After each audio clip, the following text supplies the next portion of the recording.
ಸಖಿ ನಿನ್ನ ಮೊಗದ ರೇಷ್ಮೆಯ ನಾಚಿಕೆ ಈ ಕಣ್ಣ ಕಾಡಿಗೆ ಮೋಡಿಯನು ಮಾಡಿದೆ ನಿನ್ನ ಚಲುವನ್ನ ಕಂಡು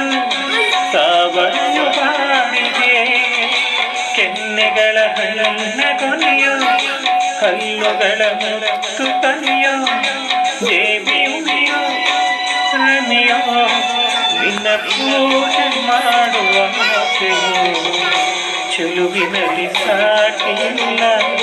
ಯಾವ ರತಿಯೋ